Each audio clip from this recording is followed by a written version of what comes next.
Right to freedom जो होता है, इसमें सबसे पहले मैं ये बोलूंगा कि आर्टिकल 19 से आर्टिकल 22 में ये कवर किए गए हैं और इसको अभी हम पढ़ रहे हैं। अब फ्रीडम की बात करें तो आपको 6 राइट्स दिए गए हैं। 6 राइट्स, पहले 7 फ्रीडम थे, अभी 7 के जगह 6 हो गए क्योंकि एक यहाँ पे डिलीट कर दिया गया है और वो है राइट टू एक्वायर प्रॉपर्टी। आपका एक और फ्रीडम था कि आप अपनी प्रॉपर्टी को पूरी तरह अपनी ही बता सकते हो, वो यहाँ पे डिलीट कर दिया गया। अब ये सब चीज़ें यहाँ पे चली हैं। तो ये चलने के साथ साथ आपको बता दूं कि जो 6 राइट्स होते हैं वो कौन कौन से हैं, ये यहाँ पे सबसे पहले देख लेते हैं।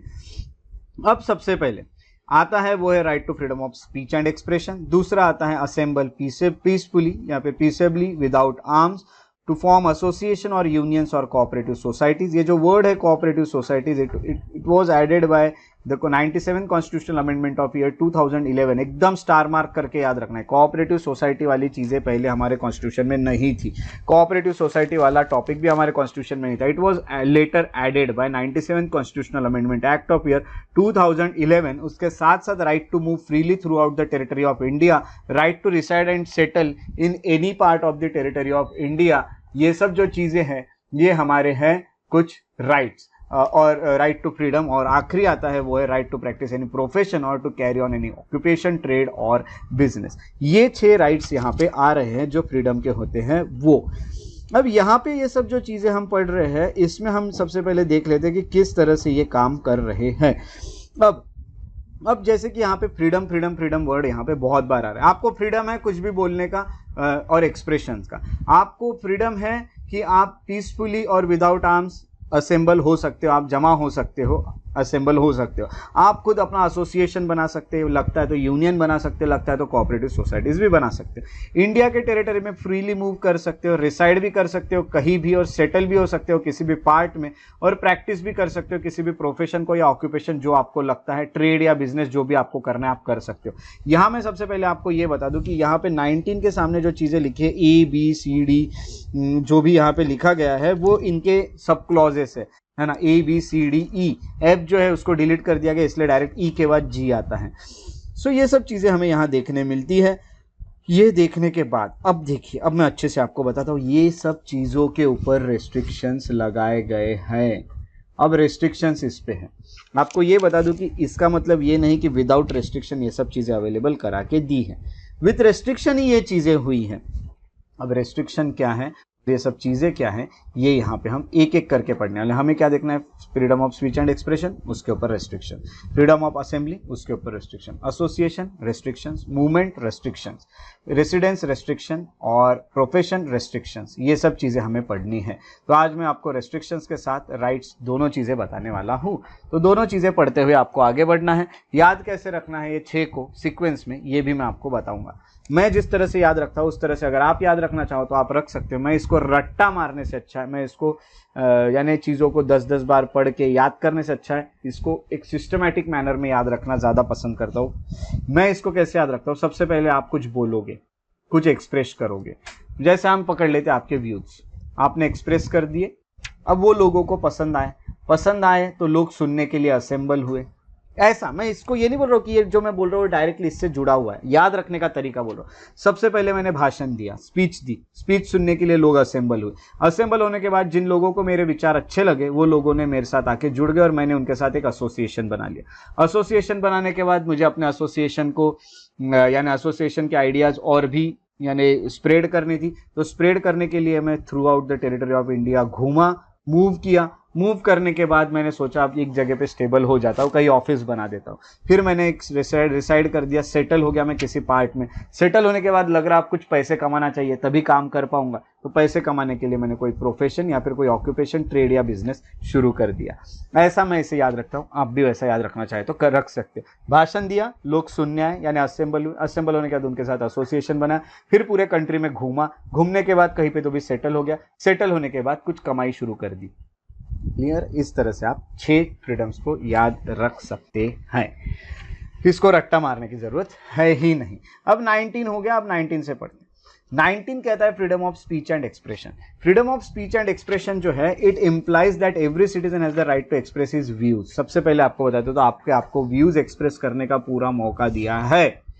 या ओपिनियन या फिर आपके बिलीफ, जो भी आप चीजें सोचते हो वो, या फिर आपको जो भी चीजें कन्विक्शंस लग रही है, यानी जो भी आपको लग रहा है कि ये दोषी है, वो दोषी है, इसकी गलती है, उसकी गलती है, ये भी चीजें आप फ्रीली एक्सप्रेस कर सकते हो। कैसे? तो माउथ से, बोल के, राइटिंग, लिख के, कहीं से टाइप करके, प्रिंट करके, पिक्चर्स बना के, या किसी भी मैनर में जिसमें आपको ठीक लगे आप ये कर सकते हो। अब इशारों में भी कर सकते हो, है ना। तो ये सब चीजें तो पता ही है आपको। ये सब हो गया। उसके बाद रेस्ट्रिक्शंस क्या है? On in grounds of sovereignty and integrity of India.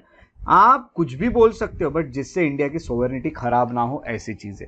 Sovereignty यानी आपको पता है India is free to take her own decisions internally and externally without any pressure, without any influence of any nation or any organization. India is free. अगर आप ऐसा कुछ बोल रहे हो जिससे इंडिया की सोवरेनिटी खराब हो रही है तो आपको इस ऐसा करने से रोका जाएगा। इंडिया की इंटीग्रिटी खराब हो रही है बट पॉलिटिशियन फिर भी इंटीग्रिटी को तोड़ते हैं, उन पे एक्शन लेने के लिए कौन हिम्मत रखेगा? भाई हमको ही वो खत्म कर देंगे। इंटीग्रिटी को खराब करते हैं ये बता के कि हम हमारे इस राज्य में वहां के राज्य के लोगों को जगह नहीं देंगे, उनका हम यहाँ पे अपोज करेंगे, ऐसे ये लोग ओपनली बोलते हैं। इससे तो इंटीग्रिटी खराब हो रही है इंडिया की। हमारे अंदर से फीलिंग निकलते जा रही है कि मैं इंडियन हूं और ये फीलिंग आते जा रही है कि मैं ये स्टेट का इंसान हूं। या फिर ऐसी कुछ स्पीच यहाँ नहीं दी जा सकती जिससे सिक्योरिटी खराब हो देश की, है ना। यानी जैसे मैंने क्या स्पीच दे दी, तो मैंने बोल दिया कि हाँ मैंने चाइना बॉर्डर पे खड़े होकर चाइना के खिलाफ बहुत बड़ी बड़ी स्पीच में चाइना को कुछ कुछ बोल दिया और चाइना ने अटैक कर दिया, सिक्योरिटी खराब कर दी मैंने देश की। या फिर इंटरनल सिक्योरिटी, कुछ लोगों को मैंने बहका दिया और गवर्नमेंट के खिलाफ उनको, या फिर किसी भी ऑर्गेनाइजेशन के खिलाफ उनके हाथ में आर्म्स देके उनके खिलाफ खड़ा कर दिया, सिक्योरिटी खराब हो रही है। फ्रेंडली रिलेशन खराब हो रहे हैं फॉरेन स्टेट्स के साथ, कुछ ऐसी स्पीच दे दी जिसमें फॉरेन स्टेट्स के साथ, या फिर पब्लिक ऑर्डर खराब हो रहे हैं, डिसेंसी खराब हो रही है, कुछ भी आप बोल रहे हो, कुछ भी गाली गलौज कर रहे हो कहीं भी खड़े होके, डिसेंसी या मॉरलिटी खराब कर रहे हैं, कोर्ट में जाके कोर्ट की इंसल्ट कर रहे हो जिसको कंटेम्प्ट ऑफ कोर्ट कहता है, किसी भी व्यक्ति को उसके स्टेटस के ऊपर कुछ भी बोल रहे हो, उसके कैरेक्टर को लेके कुछ भी बोल रहे हो जो कि डिफेमेशन में आ सकता है। आप कुछ लोगों को कुछ इस तरह की चीजें बता रहे जिससे वो ऑफेंस करने के लिए जा रहे हैं, यानी इंसाइटमेंट ऑफ एन ऑफेंस। किसी को बोल रहे हैं ये पकड़ तलवार और काट दे उसको, तुझे ऐसा कैसा उसने बोला, this is incitement of an offence. ऐसी चीजें आप नहीं बोल सकते। दीज आर द रेस्ट्रिक्शंस आपके freedom of speech and expression पे। सो ये है freedom of speech and expression. तो पहला पॉइंट, पहला ये, इसमें किसी को कोई डाउट होगा तो पूछ लीजिए, अदरवाइज और भी कुछ आगे की चीजें आपको बताता हूं। क्लियर सबको? यस, ओके, सो क्लियर है। तो देखिए अब मैं आपको बताता हूँ। अब बात ऐसी है कि यहाँ पे मैं आपको मेनली ये बता दूं कि राइट टू फ्रीडम जो है वो आर्टिकल 19 से आर्टिकल 22 में आ रहा है। अब जैसे कि जावेद जी ने एक क्वेश्चन पूछा था कि फ्रीडम और लिबर्टी में क्या डिफरेंस है, तो फ्रीडम और लिबर्टी ये दोनों वर्ड यूज हुए हैं राइट टू फ्रीडम ये वाले पार्ट में। तो दोनों भी चीज़ें में क्या डिफरेंस है ये भी हम देखेंगे आगे, बट पहले हम इनको पढ़ लेते हैं, ठीक है। सो चलिए आगे चलते, एक बार सब चेक करेंगे सबके फोन म्यूट है क्या? यस, हाँ। तो अब मैं अभी आपको जो चीजें बताऊंगा वो चीजें अच्छे से समझ जाइए। अब freedom of speech and expression में इतनी ही चीजें आती है, इससे भी ज्यादा कुछ आती है। इसके लिए सुप्रीम कोर्ट को पूछा गया, सुप्रीम कोर्ट ने बोला इससे भी ज्यादा कुछ चीजें इसमें कवर होगी, सिर्फ बोलना या अपने ओपिनियन या बिलीफ जो है उसको एक्सप्रेस करने से भी ज्यादा, जैसे कि अपने व्यूज को प्रोपोगेट करना या फिर दूसरों के भी व्यूज को प्रोपोगेट करना, यानी फैलाना अच्छे व्यूज को। आपको फ्रीडम ऑफ प्रेस है, आप कोई भी चीजें पब्लिश कर सकते हैं न्यूज़पेपर में, मीडिया के थ्रू या किसी भी चीज के थ्रू, बट वो चीजें सच्ची होनी चाहिए, झूठी चीजों को स्प्रेड करने का नहीं। तो फ्रीडम ऑफ प्रेस भी यहाँ पे दिया गया। फ्रीडम ऑफ कमर्शियल एडवर्टाइजमेंट भी आप कर सकते हो, उससे भी एक्सप्रेस किया जा सकता है आपका प्रोडक्ट कैसा है और कैसा नहीं। Right against tapping of telephone conversation, अगर कोई केस के रिलेटेड है तो इट इज ओके, आपके टेलीफोन टैप किए जा सकते हैं, but otherwise you have right to privacy. आप क्या बोल रहे हो और क्या नहीं ये टैपिंग नहीं कर सकते विदाउट कोई सर्कमस्टांसेस, ये यहाँ पे है। तो ये भी आपको एक राइट मिलता है। राइट टू टेलीकास्ट है ना, तो टेलीकास्ट करने का, that is government has no policy on electronic media. सिर्फ गवर्नमेंट नहीं तो प्राइवेट जो कमर्शियल कंपनीज है या प्राइवेट जो लोग हैं वो भी अपनी कुछ चीजों को टेलीकास्ट कर सकते हैं। चैनल्स, इनके लिए फिर अलग से चैनल्स भी होते हैं, जैसे दूरदर्शन पे अगर गवर्नमेंट कर रही है तो दूरदर्शन पे कोई सीरियल प्राइवेट वाला भी बना सकता है। ये सब चीजें टेलीकास्ट का। टेलीकास्ट के साथ साथ राइट अगेंस्ट बंद। बंद आपको पता है क्या होता है, बंद यानी स्ट्राइक। जैसे आपको बोलते हैं ना आज ये बंद वो बंद, जयपुर बंद, नागपुर बंद, मुंबई बंद। कोई पॉलिटिकल पार्टी बोलती है कि आज ये बंद है, आज कोई नहीं जाएगा, आपने देखे होंगे बंद। तो ये बंद के खिलाफ भी राइट्स आपको है कि आप फिर भी जा सकते हो, आप खुला रख सकते हो। बट हम क्यों नहीं रखते पता है? क्योंकि इन लोगों के पास ना बहुत बड़े बड़े क्रिमिनल्स हैं जो हमारे यहाँ तोड़फोड़ कर देंगे। हमारे कंट्री में यही तो है कि हमें गुंडों से ज़्यादा टेंशन होते हैं, ये चीज़ों से हमें प्रोटेक्शन उतनी नहीं मिलती, इसलिए हम बंद रख देते हैं। अदरवाइज आप नहीं रखना चाहो तो नहीं भी रख सकते हैं, आपके पास ये राइट है, ये याद रखिए। Right to know about government activities, government की एक्टिविटीज जान सकते हैं। इसके लिए तो आपके पास बहुत बड़ा वेपन है। यस, वेरी गुड, उसको कहा जाता है आरटीआई। आपके पास बहुत बड़ा वेपन है जो कि है आरटीआई। आरटीआई पहले नहीं था, अब आरटीआई आ गया था, और उसके बाद आरटीआई के बारे में आपको आगे हम और भी बात करेंगे। फ्रीडम ऑफ बोलने का अधिकार है, हाँ, यस। राइट अगेंस्ट बंद यानी कभी कभी बोलते हैं ना कि पॉलिटिकल पार्टी के आज ये वाला शहर हम पूरी तरह बंद रखेंगे, कभी कभी बोलते हैं भारत बंद, तो सबको बोलते हैं कि सब लोग बंद रखेंगे आप अपने ये सब, तो आप खुला भी रख सकते हैं आपके इंस्टीट्यूट को या आपके शॉप या जो भी चीज़ें उसको, ऑर्गेनाइजेशन को। क्लियर? हाँ, बट लोग क्यों नहीं रखते? क्योंकि लोगों को डर लगता है, क्योंकि उनके पास क्रिमिनल्स होते हैं पॉलिटिकल पार्टीज के साथ, वो हमारे यहाँ तोड़फोड़ करेंगे, मारेंगे, इसलिए फिर हम भी बंद कर देते हैं। तो ये है। उसके बाद आपको बोलने का अधिकार है ना, तो शांत रहने का भी अधिकार है। कोई कुछ बोले और आपको बोले कि तू बता, तो नहीं बताना, आप शांत बैठे हो, तो right to freedom of silence भी आपके पास है, वो भी इसमें ही कवर होता है। या आप एक्सप्रेस कर रहे हैं कि मैं नहीं बोलना चाहता, right to silence. Right against imposition of pre censorship on newspaper. अब प्री सेंसरशिप यानी क्या? कोई भी न्यूज़ पब्लिश करने के पहले कोई एक गवर्नमेंट को पूछना, दैट इज सेंसरशिप। अब गवर्नमेंट भी क्या बनाएगी, कोई गवर्नमेंट बनाएगी टेलीकास्ट और इसके लिए, और उनको आपको पूछना है कि कोई भी चीज़ टेलीकास्ट करूँ या नहीं करूँ, तो ये इसके अगेंस्ट भी आपके पास पावर है कि आप प्री सेंसरशिप आपके न्यूज़पेपर पे नहीं लगाए जा सकते। बट इसका मतलब ये नहीं कि आप झूठी खबरें प्रिंट करो। अगर आपने कोई झूठी खबरें पब्लिश की है, झूठी न्यूज़ पब्लिश की है, फॉल्स न्यूज़ पब्लिश की है, तो आपके ऊपर एक्शन लिए जाएंगे कोर्ट में पब्लिश करने के बाद। बट पब्लिश करने के पहले आपको रोका नहीं जाएगा, ये भी आपके पास राइट है। इसके बाद राइट टू डेमोन्स्ट्रेशन और picketing, but not right to strike. Demonstration यानी आपको पता है मोर्चे और ये सब करना। पिकेटिंग यानी आपको पता है धरने पे बैठना। पिकेटिंग जो होती है वो पूरी तरह से कैसी होती है कि वो हम कहेंगे कि पीसफुल होती है। पिकेटिंग धरने पे आप सिर्फ बैठे होते हैं कि नहीं हम ये चीज़ नहीं होने देंगे, हम यहीं पे बैठेंगे, ऐसा, इसको पिकेटिंग कहते हैं। आप कर सकते हो, आप मोर्चा भी निकाल सकते हो, बट आप स्ट्राइक पे नहीं जा सकते। आप स्ट्राइक यानी आपको पता है एम्प्लॉय स्ट्राइक पे चले जाते हैं तो पूरा वो जो काम है वही बंद हो जाते हैं। जैसे बैंक के एम्प्लॉय स्ट्राइक पे चले गए, तो ये आपको राइट नहीं है। तो ये है freedom of speech and expression. तो freedom of speech and expression के बाद अगले राइट की तरफ जाते हैं जो कि है फ्रीडम ऑफ असेंबली। असेंबली की तरफ जब हम आते हैं तो every citizen has the right to assemble peacefully without arms. तो सबसे पहले मैं आपको ये बता दूं कि आप कहीं भी असेंबल हो सकते हो पीसफुली, आपको शांति से विदाउट किसी को डिस्टर्ब किए आप असेंबल हो रहे, then it is okay, you have that right and it is your fundamental right, but you should not carry the arms with you while assembly.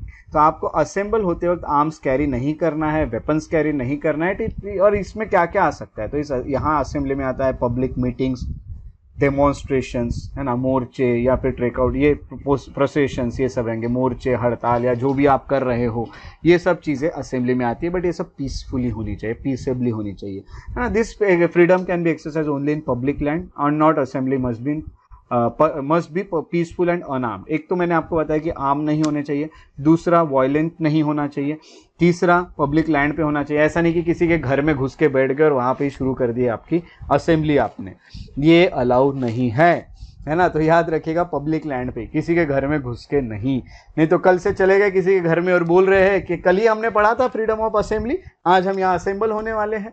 तो पहले आपको मैं क्लियर कर देता हूँ कि सिर्फ पब्लिक लैंड पे, ठीक है। तो ये है ओके, एंड दिस राइट तो इसलिए मैंने पहले ही बता दिया कि पब्लिक लैंड पे, ठीक है।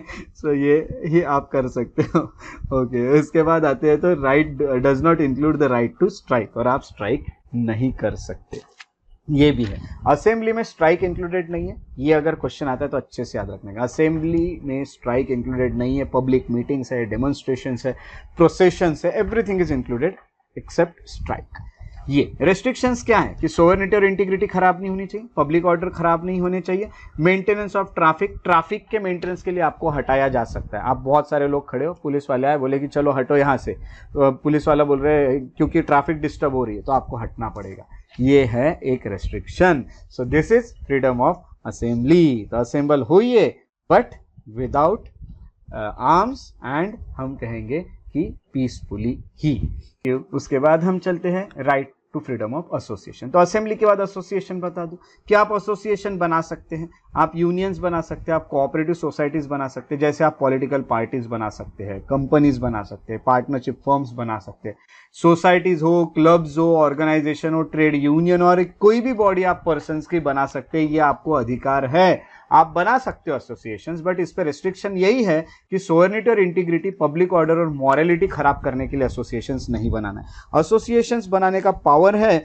इसीलिए तो हम कहेंगे कि आप लोगों को पॉलिटिकल पार्टीज होने के कारण डेमोक्रेसी में अच्छे से काम हो सकते हैं। तो एसोसिएशन बनाने का अधिकार ये मिलना ही चाहिए और पहले से ही दिया भी जाता है।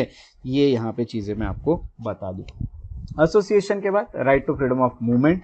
आप जहां चाहो वहां फ्रीली मूव कर सकते हो पूरे टेरिटरी ऑफ कंट्री में। आपको लगता है यहाँ मूव करूँ, वहाँ मूव करूँ, जहाँ घूमने जाना है घूमने जाओ, कश्मीर में घूमने जाओ, आसाम में घूमने जाओ, नेपाल में नेपाल तो इंडिया का पार्ट नहीं है, बट कर्नाटका में घूमने जाओ, आंध्र प्रदेश में घूमो, कहीं भी घूमो, आप मूवमेंट कहीं भी कर सकते हो। बट आपको रेस्ट्रिक्शंस उस पर ये है कि इंटरेस्ट ऑफ जनरल पब्लिक आपको रोका जा सकता है। फॉर एग्जाम्पल अभी जैसा चल रहा था कोविड में कि आपको एक स्टेट से दूसरे स्टेट में जाने के लिए कुछ रेस्ट्रिक्शंस लगाए गए थे, तो क्योंकि जनरल पब्लिक इंटरेस्ट के लिए लगाए जा रहे थे ताकि वहाँ के लोगों को स्प्रेड ना हो, ऐसा एक एग्जांपल लिया, तो उसके लिए लगाए जा सकते हैं। और दूसरा है protection of interest of any scheduled tribes. अभी आप for example Andaman and Nicobar गए तो कुछ एरिया वहाँ रेस्ट्रिक्टेड है फॉर जनरल पब्लिक, या फिर हम कहेंगे टूरिस्ट लोग उस एरिया में नहीं जा सकते क्योंकि वहाँ ट्राइब्स रहती है और ट्राइब्स उससे डिस्टर्ब हो सकती है, तो वहाँ पे आप नहीं जा सकते।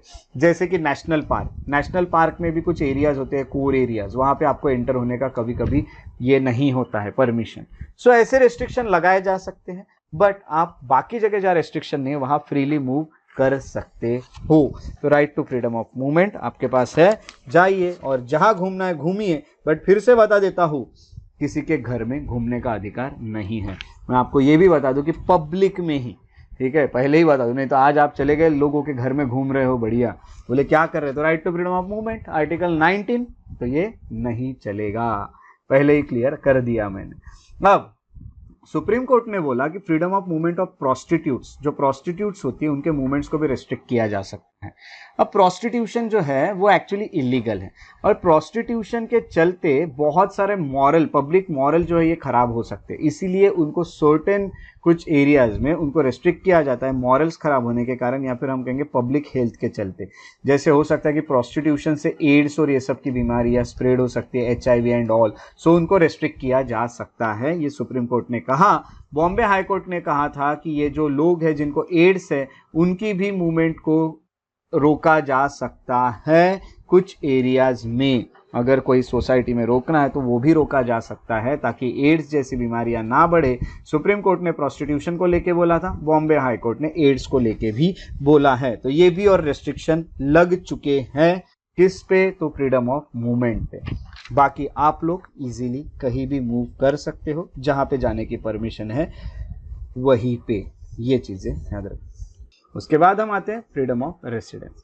फ्रीडम ऑफ रेसिडेंस की बात करें तो हर सिटीजन का ये राइट है कि वो कहीं भी रिसाइड या सेटल हो सकता है किसी भी पार्ट में कंट्री के, टेम्पररीली या परमानेंटली। टेम्पररीली होना है तो आपको होटल्स में आप रूम लेके रह सकते हो, रेंट पे रह सकते हो, परमानेंटली आप कोई घर खरीद सकते हो, कहीं भी जा सकते हो। अब इन चीज़ों को भी रोका जा सकता है, जैसे जनरल पब्लिक या फिर interest of any scheduled tribes के एरिया में आप रिसाइड नहीं कर सकते, ये सब यहाँ पे किया जा सकता है। और दूसरी बात यह है कि जनरल पब्लिक को लेके भी यहाँ पे रोका जा सकता है। अभी सुप्रीम कोर्ट ने एक डिसीजन दिया, सुप्रीम कोर्ट ने बोला था कि कुछ एरिया जो बैन किए जाएंगे for certain persons like prostitutes and habitual offenders, जो हमेशा क्राइम करते हैं, ऐसे लोगों को भी कुछ एरियाज में बैन किया जाएगा घर लेने से। जैसे मैंने आपको बताया, आपकी फ्लैट स्कीम है, उसमें किसी प्रोस्टिट्यूट ने फ्लैट ले लिया तो आप कंप्लेंट करा के उसको रोक सकते हो।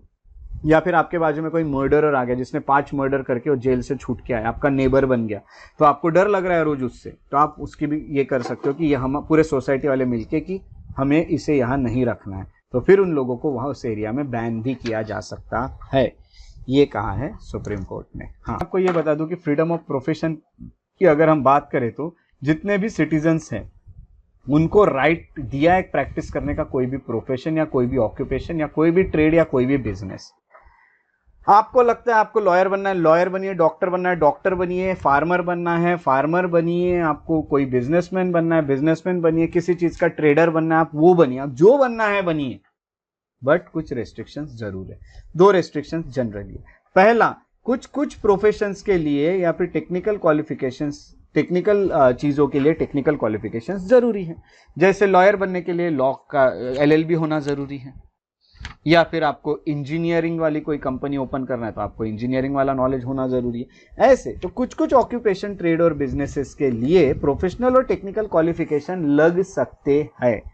ये दूसरा है कि ट्रेड, बिजनेस, इंडस्ट्री, सर्विस जो कि कहीं पे एक्सक्लूड करा दी गई है वहां आप वो नहीं कर सकते। जैसे गुजरात में जाके आप अपना फ्रीडम ऑफ प्रोफेशन ऑक्यूपेशन वाला जो है बिजनेस ट्रेड वाला वो नहीं दिखा सकते लिकर को लेके। गुजरात में चले गए और एक वाइन शॉप ओपन कर दी और बोल रहे हैं ऐसा क्यों, तो आपने बोला कि वहां पे तो अलाउ रहेगा क्योंकि फ्रीडम है हमें, तो वहां पे नहीं है। अगर वहां का लॉ कह रहा है नहीं, तो जो चीजों को एक्सक्लूड किया जा रहा है वो नहीं कर सकते। आप ड्रग्स के डीलर बन गए, ट्रेडर बन गए, ड्रग्स बेच रहे हो, तो it is not allowed to sell the drugs या बाय द ड्रग्स, तो आप ये नहीं कर सकते।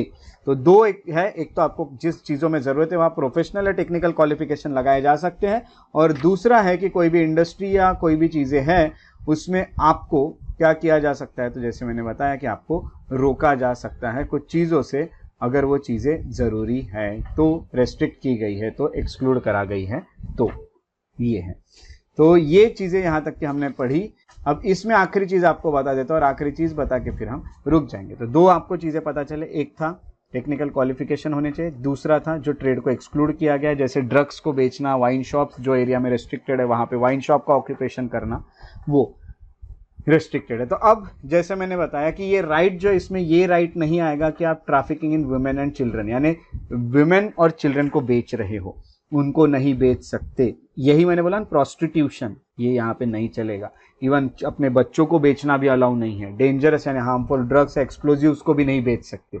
ये सब चीजें अलाउ नहीं है, और इसको हम आगे पढ़ने वाले हैं। वो और भी रहेगा, वो रहेगा ये एक्सप्लॉयटेशन में, जिसमें हम ट्रैफिक इन ह्यूमन बींग्स पढ़ेंगे, जिसमें ह्यूमन बींग्स को बेचा जाता है।